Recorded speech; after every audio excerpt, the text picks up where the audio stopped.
موضوع ہے اسلام نے حرام سے منع اور حلال کھانے کا حکم کیوں دیا ہے۔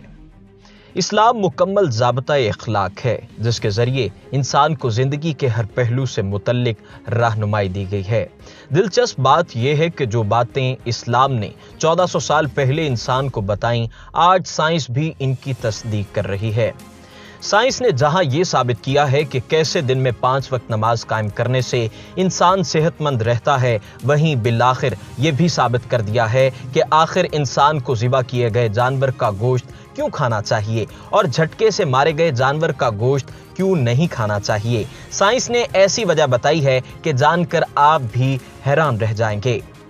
سائنس کے مطابق جب کسی جانور کو ذبح کرنے کی بجائے جھٹکے سے مارا جاتا ہے تو اس کے جسم میں موجود خون مکمل طور پر باہر نہیں نکلتا، خواہ یہ مرغی ہو، گائے یا پھر بکرا۔ جسم میں رہ جانے والا خون جم جاتا ہے اور گوشت کی تازگی کو تباہ کر دیتا ہے، اور جب کوئی انسان اسے کھاتا ہے تو بہت ساری بیماریوں کا موجب بنتا ہے۔ کسائی حرام طریقے سے بھی جانور کو ہلاک کرتے ہیں جسے جھٹکا کے نام سے جانا جاتا ہے، اور اس طریقے سے جانور کا سر ایک ہی جھٹکے میں جسم سے الگ کر دیا جاتا ہے۔ بالخصوص مرغی کے ساتھ ایسا کیا جاتا ہے۔ ایسا کرنے سے جانور کے دل اور دماغ کی قوت ختم ہو جاتی ہے اور یوں دل کی دھڑکن فوراً بند ہو جاتی ہے، اور اس وجہ سے جسم میں موجود خون کی گردش بھی فوراً ہی رک جاتی ہے اور یہ رگوں اور شریانوں میں رہ جاتا ہے، اور پھر یہ گندا خون گوشت کو خراب کرتا ہے۔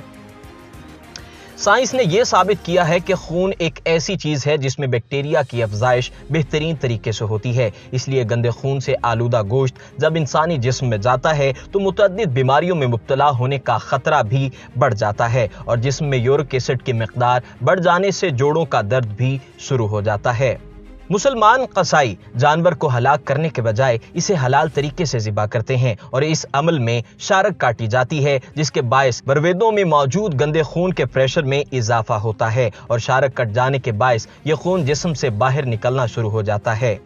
جانور کو ذبح کرنے کا یہ طریقہ جانور کے دل اور دماغ کے درمیان رابطے کو منقطع نہیں کرتا، اور دل اس وقت تک دھڑکتا رہتا ہے جب تک تمام خون جسم سے باہر نہیں نکل جاتا اور پیچھے صرف گوشت بچ جاتا ہے جو خطرناک جراثیموں سے پاک اور حلال ہوتا ہے۔